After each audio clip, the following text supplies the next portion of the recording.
For making task entry, click on to task and select task entry. Enter the task type, target department,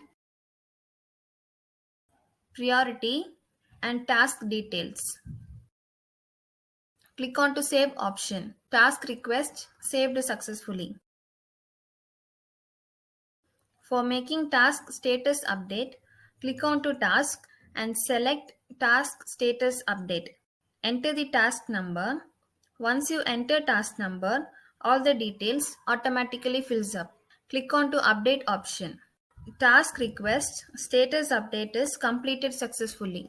For making task approval, click on to task and select task status approval.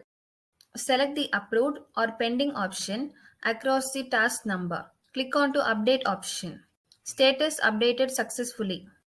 For viewing task report, click on to report and select task report. Enter the department, verify the from date and to date, and select show details.